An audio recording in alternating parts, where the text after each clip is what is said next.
Friends, हम William Shakespeare को पढ़ेंगे। आज मोस्ट इंपॉर्टेंट प्रश्न, कॉपी पेन लेकर के बैठिएगा। हेलो नमस्कार, स्वागत है आप सभी का। आशा करती हूँ कि आप लोगों की तैयारी बहुत अच्छे से चल रही होगी। अगर आप लोग टीजीटी इंग्लिश की तैयारी कर रहे हैं या अदर एग्जाम की भी जिसमें आपका विलियम शेक्सपियर पूछा जाता है, तो ये वीडियो आप लोगों के लिए बहुत बेनिफिशियल होने वाली है, बहुत इंपॉर्टेंट होने वाली है। तो कॉपी पेन लेकर के बैठिएगा, जितनी भी इंपॉर्टेंट चीजें हैं सब नोट करते चले जाइएगा। अगर आप सीरियस स्टूडेंट हैं, वास्तव में आप अपना सिलेक्शन चाहते हैं, तो इस वीडियो को स्किप भी मत कीजिएगा और एक एक चीज नोट करते चलेगा, या फिर जो आपको लगे कि आपको इसमें नोट करनी है उसको नोट करते चले जाइएगा। कॉपी पेन जरूर लेकर के बैठिएगा, ठीक है। और एक चीज और मुझे बताइएगा इस वीडियो में कि आपको ऑडियो और वीडियो क्लियर है या नहीं, बताएंगे। मतलब अगर कुछ प्रॉब्लम या कोई कमी होगी तो मैं उसको पूरा करने की कोशिश करूंगी, सही करने की। तो ये मैं सीरीज लेकर के आ रही हूँ, प्रीवियस ईयर की है। विलियम शेक्सपियर के प्रीवियस ईयर के क्वेश्चंस हैं, इनमें एडिशनल चीजें मैं ऐड करती चलूंगी। मतलब जो भी इससे क्वेश्चन से संबंधित एडिशनल चीजें हैं, एक चीज मैंने कोशिश की है, पूरा 100% देने की कोशिश की है। इसमें प्रीवियस ईयर के क्वेश्चन पेपर हैं जो बुक में थे, उनमें से कुछ आंसर्स गलत होते हैं हर बुक में। मैंने हर क्वेश्चन जो मुझे आता भी था मैंने गूगल करके इसमें लिखा है। हर चीज को पहले मैंने गूगल किया है, तब मैं इनके आंसर दे रही हूँ। तो कोशिश मैंने पूरी की है।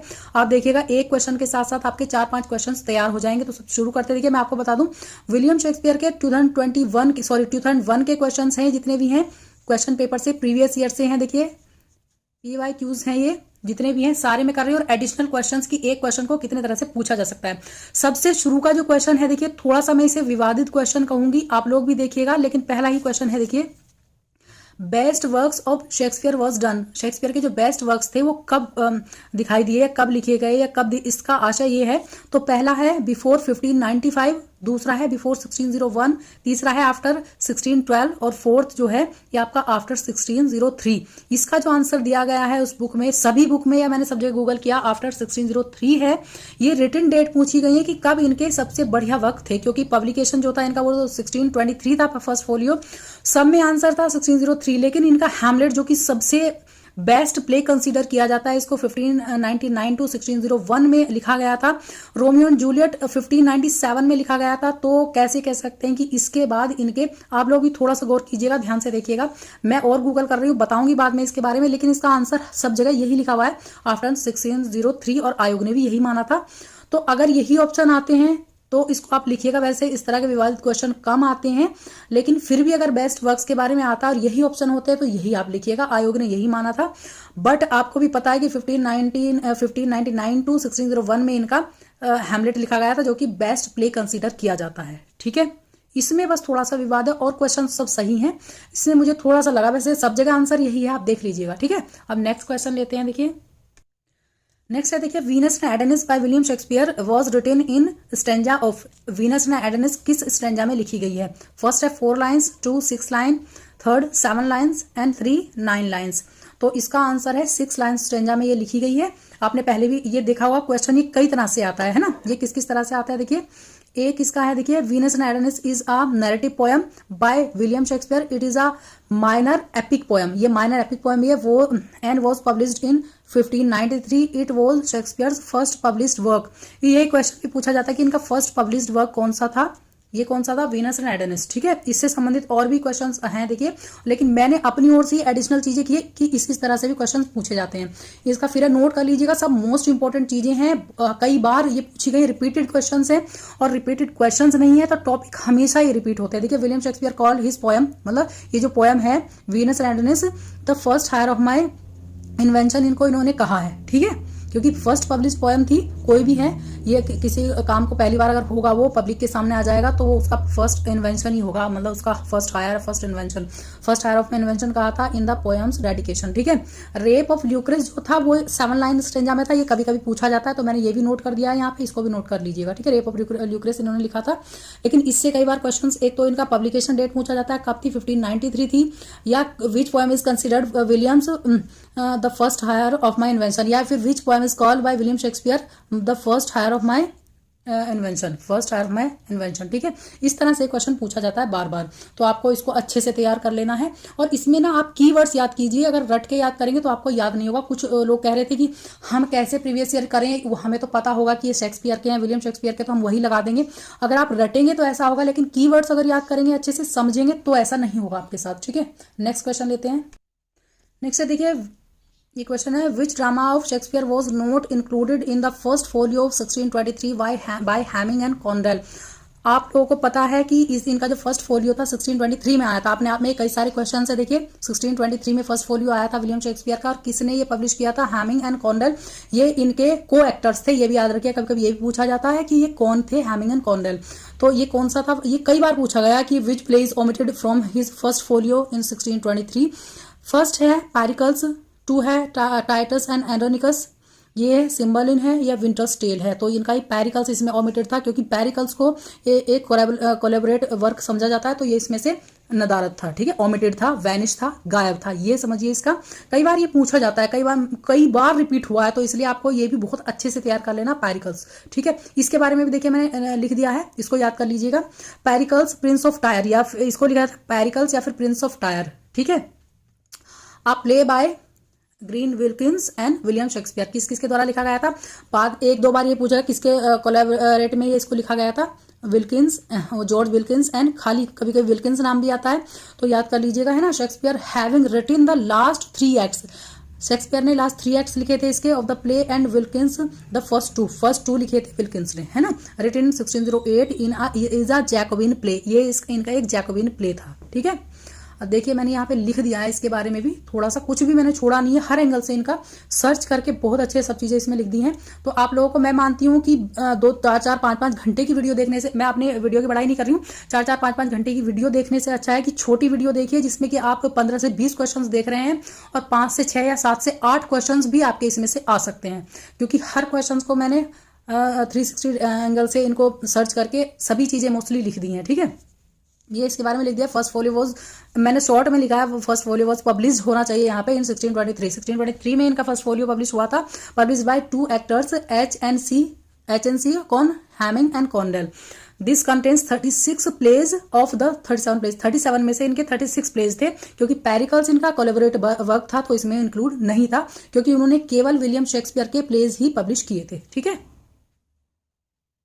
एक चीज मैं आपको बता दूं, मैं इसी तरह से अपना पढ़ती थी या पढ़ती हूँ, मैं जितने भी जैसे सभी के टॉपिक वाइज जो क्वेश्चंस हैं उनको नोट कर लेती हूँ जब मुझे लॉन्ग नोट्स बनाने होते हैं ना। शॉर्ट नोट्स भी मैं दिखाऊंगी किस तरह से बनाए जाते हैं, मैंने बताया भी आपको। चलिए नेक्स्ट क्वेश्चन लेते हैं। It is believed that Shakespeare was found guilty of dear poaching in the garden of, किसके गार्डन में विलियम शेक्सपियर को डियर पॉचिंग का दोषी पाया गया था? 1 विलियम हर्बर्ट, 2 रॉबर्ट ग्रीन, और 3 थॉमस ल्यूसी या थॉमस थोप। तो इसका सही आंसर है, ये बहुत कमी से क्वेश्चन पूछा जाता है वैसे, अब जो नए एग्जाम्स हुए उनमें बहुत कमी से पूछा गया है।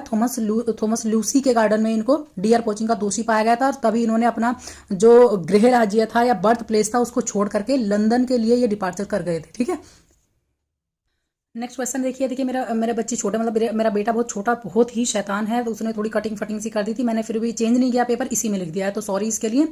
क्वेश्चन है देखिए next, who is the author of the line. आप समझ तो गए होंगे कि लाइन किसकी है, क्योंकि हम विलियम शेक्सपियर को पढ़ रहे हैं, लेकिन इसमें कीवर्ड्स याद कीजिएगा जिससे कि आप लोगों को अपने जो एग्जाम हॉल में जाकर के कोई कंफ्यूजन ना क्रिएट हो। कीवर्ड्स याद कीजिएगा, मैं आपको बताऊंगी keywords. Tigers heart wrapped in a players hide, about Shakespeare, Shakespeare के बारे में ये वर्ड्स किसने कहे थे, ठीक है। नंबर 1 है बेन जॉनसन, 2 है क्रिस्टोफर मार्लो, 3 है मैथ्यू आर्नोल्ड, या फिर 4 है रॉबर्ट ग्रीन। तो देखिए रॉबर्ट ग्रीन है, ये हमेशा इनके बारे में जब भी इन्होंने इनको क्रिटिसाइज किया है विलियम शेक्सपियर को, तो मतलब थोड़ा सा गलत ही बोला, उनके बारे में थोड़ा उल्टा कहूंगी मैं, ज्यादा गलत तो नहीं कह सकते, बहुत ज्यादा क्रिटिसाइज किया है। तो इन्होंने टाइगर्स हार्ट रैप्ड इन अ प्लेयर्स हाइड, है ना, ये इन्होंने इनको बोला है रॉबर्ट ग्रीन ने। एक दो चीज और है इनकी, अब ये देखिए थोड़ा सा और देख लेते हैं जो मैंने लिखा है इनके बारे में। देखिए ये this line is a reference to a line from Henry sixth. एक क्वेश्चन ये हो गया कि हेनरी सिक्स्थ किसने लिखा है? विलियम शेक्सपियर ने लिखा है, तो इसकी एक लाइन के रेफरेंस बना करके इन्होंने कहा है रॉबर्ट ग्रीन ने इनको। It is also an accusation, ये एक इन पे एलिगेशन लगाया है किसने? रॉबर्ट ग्रीन ने। किस चीज के बारे में? प्लेजियारिज्म कहते हैं साहित्यिक चोरी को। ये कई बार आपका वोकेबलरी में आता है, साहित्यिक चोरी, ये आप इसको नोट कर लीजिएगा, साहित्यिक चोरी। प्लेजियारिज्म इसका प्रोनाउंसिएशन है सही, प्लेजियारिज्म भी कुछ लोग कहते हैं, लेकिन प्लेजियारिज्म इसका प्रोनाउंसिएशन है PILGIARISM। प्लेजियारिज्म का इन्होंने इन पे आरोप लगाया है, ठीक है, किस पे? विलियम शेक्सपियर पे। Original line was in Henry sixth, कौन सी थी original line? A tiger's heart wrapped in woman's hide, ठीक है। और देख एक चीज और है, इन्होंने अपस्टार्ट क्रो भी कहा था रॉबर्ट ग्रीन ने, किसको? ये भी कई बार पूछा जाता है, एक लाइन है पूरी की पूरी, उसमें अपस्टार्ट क्रो कहना चाहिए, इसका मतलब होता है नौसिखिया कहा है रॉबर्ट ग्रीन ने इनको, ठीक है। तो ये इन्होंने जो एक तरह क्रिटिसिज्म जितना भी क्रिटिक्स हुए हैं सबसे ज्यादा एक तरह से उल्टा जो बोला रॉबर्ट ग्रीन ने बोला विलियम शेक्सपियर को, और किसी ने नहीं। तो इस चीज पे आप याद कर लीजिएगा इनको, ठीक है। अब नेक्स्ट क्वेश्चन लेते हैं। नेक्स्ट है देखिए, which one is the right chronological order of Shakespeare's major tragedies. इनकी मेजर ट्रेजेडीज का जो क्रोनोलॉजिकल ऑर्डर है वो क्या है, इसमें सारे लिखे हैं। देखिए फर्स्ट है Hamlet, Othello, King Lear, Macbeth. इसकी मैं आपको ट्रिक बताऊंगी, उस तरह से कभी भूलिएगा नहीं बिल्कुल भी। फिर है Hamlet, King Lear, Macbeth, Othello. फिर Hamlet, Macbeth, Othello, King Lear. फिर है Macbeth, King Lear, Hamlet, Othello. तो इसका राइट है, ये है फर्स्ट है Hamlet, Othello, King Lear, Macbeth. अब मैं इसको आपको इसका ट्रिक दिखाती हूँ, उस तरह से आप याद रखिएगा।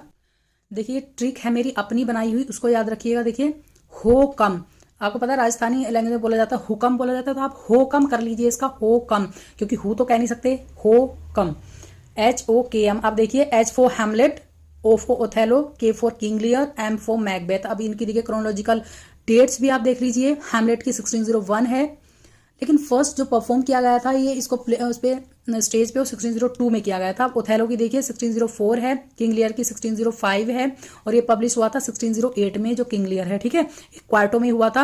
अब मैकबेथ है, मैकबेथ का है 1606, है ना। क्रोनोलॉजिकल डेट्स ये हैं, और ऑर्डर इनका ये रहा, हो कम से आप याद कर लीजिएगा HOKM, ठीक है। बहुत ईजी ट्रिक है, याद रखिएगा। और आपने आप में ये एक क्वेश्चन भी बन गया है कि हैमलेट कब लिखा गया, ओथेलो कब लिखा गया, किंग लियर। ये पूछा जाता है कभी भी कि इसकी रिटन डेट क्या है, इसकी क्या है, इस तरह से पूछा जाता है, ठीक है। 4 ग्रेट ट्रेजेडीज भी कभी कभी आ जाता है इनकी, तो ये याद रखिएगा, ठीक है। क्वेश्चन है देखिए, who called Shakespeare sweetest Shakespeare fancy's child. जो समझदार, बड़े अच्छे, खुद में बहुत स्वीट, बहुत समझदार राइटर्स या क्रिटिक्स हैं, उन्होंने कभी किसी के बारे में ऐसे उल्टा नहीं बोला। और रियल लाइफ में भी यही होता है, जो पॉजिटिव आदमी होते हैं वो किसी के बारे में कभी उल्टा नहीं बोलते, ठीक है। यूँ तो आप बहुत लोग कभी कभी कमेंट्स में भी देख लेते हैं, वो उल्टा ही बोलते हैं हमेशा, क्योंकि वो खुद उल्टे होते हैं ना। तो इसलिए पॉजिटिविटी रखिए हमेशा अपने दिमाग में। देखिए कितना अच्छा बोला है, किसने बोला है, फर्स्ट है मिल्टन, सेकेंड है कोलरिज, फिर थर्ड है बेन जॉनसन, और 4 है आर्नोल्ड। तो इनको विलियम शेक्सपियर को बोला है किसने, मिल्टन ने बोला है, क्या, स्वीटेस्ट शेक्सपियर फैंसीज चाइल्ड। और देखिए किसमें था, ये इनका एल एलिग्रो में बोला था इनको, एल एलिग्रो 1645 में पब्लिश हुई थी। ये इनके पोयम थी, Milton called Shakespeare sweetest Shakespeare fancy's child, इसी में बोला था, ठीक है।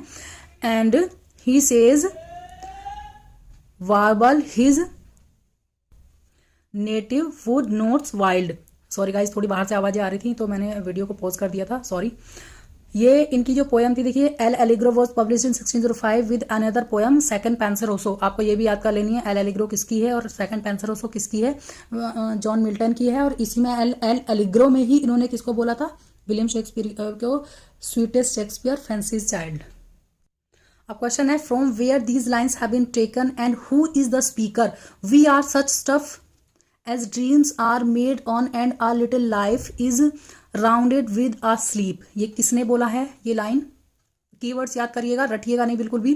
फर्स्ट है मैकबेथ, मैकबेथ मतलब मैकबेथ में मैकबेथ ने बोला है, हैमलेट में हैमलेट ने, ट्वेल्थ नाइट में मालवोलियो में, या फिर टेम्पेस्ट में प्रोस्पेरो ने।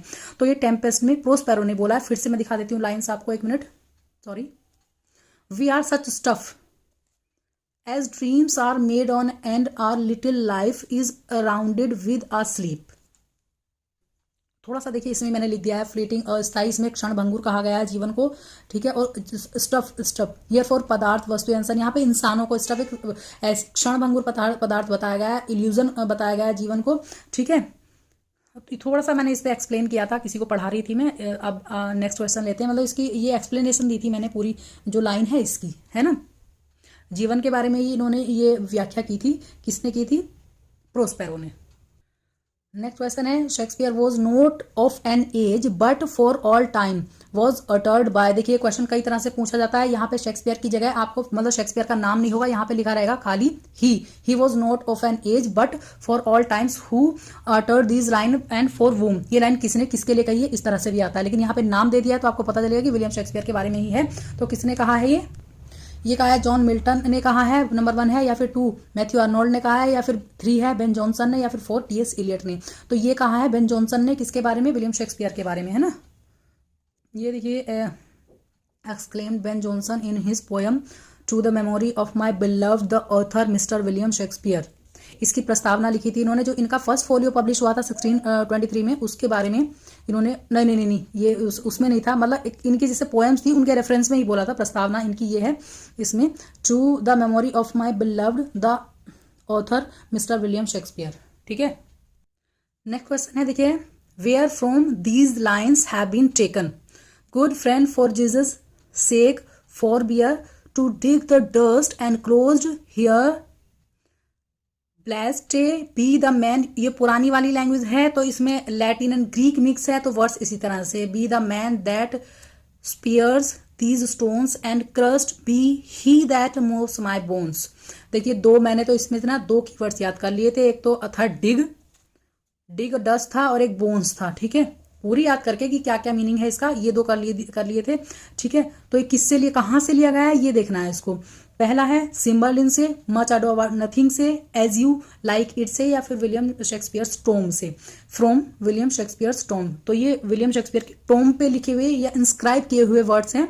उन्हें डर था कि कहीं चोर वगैरह उनकी जो हड्डियों को ना ले जाएं उसमें से खोद खाद के। ठीक है, इस तरह का कुछ था। उन्होंने उनको कर्स्ड, उनकी जो ग्रेव है उसको कर्स्ड इस तरह से आता है, कुछ लिखा हुआ कि क्या उनकी जो ग्रेव थी वो कर्स्ड थी, ऐसा कुछ नहीं था। उन्होंने पहले ही लिख दिया था कि मेरे जो वो होगी, मेरी जो कब्र होगी उस पर ये चीज़ें आप इंस्क्राइब करवा दीजिएगा, तो उस पर लिखी हुई है। ठीक है, ये किसी इनके नाटक का या ड्रामा का या प्ले का कोई पार्ट नहीं है, ये इनकी टोम से लिया गया है। ठीक है, नेक्स्ट क्वेश्चन देखिए, where from the lines fear no more the heat of the sun nor the furious winter's rages thou thy worldly task hast done home art gone and taken thy wages. मैंने इसमें देखिए words meaning भी लिख दिया चूंकि मैं इसको पढ़ा रही थी। फ्यूरियस मीन्स भीषण होता है, मुझसे पूछा गया था। रेजिस मीन्स क्रोध करना या प्रकोप करना है। दो का मतलब है THO, little Latin and less Greek वाला इसमें इफेक्ट है। इसका मतलब तू या 1000, THO दाऊ बोलेंगे। ठीक है, ये है ताई, तेरा या तेरी, वेजेस मीन मजदूरी। ये किससे ली गई हैं लाइंस? नंबर 1 है सिम्बरलिन, नंबर 2 किंग लियर, 3 है हैमलेट एंड 4 है मिडसमर नाइट्स ड्रीम। तो ये लाइन सिम्बरलिन से ली गई हैं। ये दो भाइयों ने अपनी बहन के लिए गाया था, इसमें ये सॉन्ग है पूरा। अपनी बहन के लिए, वो उनको लगता था कि वो मर चुकी है। ठीक है, तो उनके बारे में, उसके बारे में उन्होंने गाया था ये सॉन्ग। बेसिकली ये डेथ के बारे में है। ठीक है, कि डेथ के बाद कुछ भी किसी को फील नहीं होता, उस सब चीज़ों से मुक्ति होती है। इस तरह से इनका कुछ मीनिंग है। देखिए नेक्स्ट आपका क्वेश्चन है, who expresses the common judgement of whom when he says I do not remember that any book or person or event in my life ever made so great an impression upon me is the plays of Shakespeare. ये तो आ गया किसके बारे में है। ठीक है, लेकिन किसने कहा ये और देखना है हमें। नंबर 1 है दांते, फिर है गोएथे, फिर कीट्स है, नंबर 4 है वर्ड्सवर्थ। तो ये विलियम शेक्सपियर के बारे में गोएथे ने कहा था, जो मैं पहले बता रही थी ना, वो मेरे से थोड़ी गलती हो गई थी। इनका जो फर्स्ट फोलियो जब पब्लिश हुआ था 1623 में, उसके बारे में इन्होंने ये बोला था। ठीक है, कीवर्ड्स याद रखिएगा, है ना। चलो थोड़ा सा गोएथे के बारे में भी चल लेते हैं, पढ़ लेते हैं। जॉन वोल्फगैंग वॉन गोएथे इनका नाम है, या गोथे बोलते हैं कुछ। 28 अगस्त 1749 टू 22 मार्च 1832 तक रहे हैं ये। वो जो जर्मन पॉलीमैथ, जर्मन विचारक थे, या बहुज्ञ से कहते हैं, बहुत ज्ञान के प्रतिभा के धनी थे। Known for the sorrow of young Werther 1774 में इन्होंने लिखा था। First novel of the Sturm and Drang movement, Sturm and Drang movement का जो फर्स्ट नॉवल था वो था। इनकी दूसरी रचना जो फेमस है वो है फॉस्ट, FAUST फॉस्ट। ठीक है, इसमें ये जर्मन में लिखी हुई है दोनों, इसके लिए जाने जाते हैं। और इनके बारे में, विलियम शेक्सपियर के बारे में ये इन्होंने कहा था, कमेंट है, तो इसलिए हमारे इसमें पूछे जाते हैं। ठीक है, नेक्स्ट क्वेश्चन हमारा है, Hermia is a character in Shakespeare. Hermia किस प्ले की कैरेक्टर है विलियम शेक्सपियर के? 1 है मैरी वाइफ्स ऑफ विंडसर, 2 है 2 जेंटलमैन ऑफ वेरोना, 3 है रोमियो एंड जूलियट एंड 4 है मिडसमर नाइट्स ड्रीम। ये लीडिंग कैरेक्टर हैं किसकी? मिडसमर नाइट्स ड्रीम की। ठीक है, हर्मिया आ जाता है, रिपीटेड क्वेश्चन है।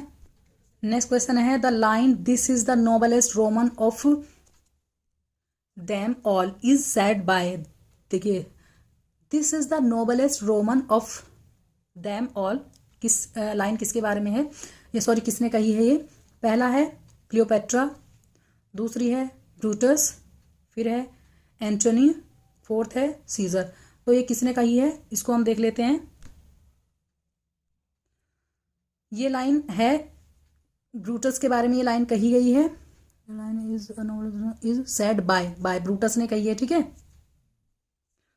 सॉरी गाइज, ये एंटनी ने कही है किसके बारे में, ब्रूटस, जब ब्रूटस को मार दिया गया था उसके बारे में कही है ये लाइन एंटनी ने, ठीक है। याद रखिएगा, मैं थोड़ा सा कंफ्यूजन हो गया था, बस बाहर से आवाज़ें बहुत ज़्यादा आ रही, थोड़ा कंफ्यूजन होता है। एंटनी ने कही है ब्रूटस के बारे में, जब ब्रूटस को मार दिया गया था या वो मर गया था, ठीक है, युद्ध में, ठीक है। तो याद रखिएगा, this is the noblest Roman of them all, कौन से में है, जूलियस सीजर में है। एंटनी ने कही है ब्रूटस के बारे में, ये भी पूछा जाता है किसके बारे में कही है, ठीक है।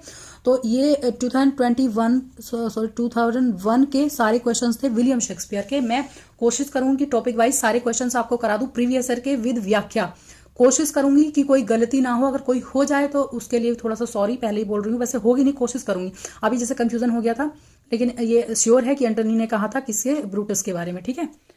ANTONY है ये, पहले एंटोनियो लिख दिया था मैंने, तो एंटनी ने कहा था ब्रूटस के बारे में। तो आज की वीडियो में इतना ही। लाइक शेयर सब्सक्राइब, या लाइक नहीं करते हो आप लोग, देख भी लेते हो बहुत, लाइक कम करते हो, तो लाइक जरूर कर दीजिएगा। मुझे भी थोड़ा सा क्या मिलता है, मोटिवेशन मिलता है इस चीज़ से कि हाँ मैं आप लोगों के लिए वर्क कर रही हूँ, तो फ्रूटफुल हो रहा है आप लोगों के लिए। और बता दीजिए कि वीडियो कितनी फ्रूटफुल हो रही है, ठीक है। कमेंट भी कर दिया कीजिए कि कितनी आपको बेनिफिशियल लगी, एंड लाइक भी कर दिया कीजिए। तो मैं भी आगे की वीडियो आप लोगों के लिए जारी रखूंगी इसी तरह से, टॉपिक वाइज, हर टॉपिक की। और ये टॉपिक देख लीजिएगा, जितना ये TGT वालों के लिए बेनिफिशियल है, उतना ही PGT और अदर एग्जाम जिसमें विलियम शेक्सपियर को पूछा जाता है उनके लिए, क्योंकि हर पहलू को इसमें हमने कवर किया है, हर क्वेश्चन के। तो आगे भी मैं जारी रखूंगी। तो अपनी तैयारी बहुत अच्छे से करते रहिएगा, टाइम ज़्यादा नहीं है, जिस तरह से आपके 3 साल निकल गए इसी तरह से ये टाइम भी निकल जाएगा। तो देन टाटा बाय बाय, अपना ध्यान रखिएगा, टेक केयर, बहुत अच्छे से तैयारी करते रहिएगा, पॉजिटिव लोगों के बीच रहिएगा, पॉजिटिविटी बनाते रखिएगा।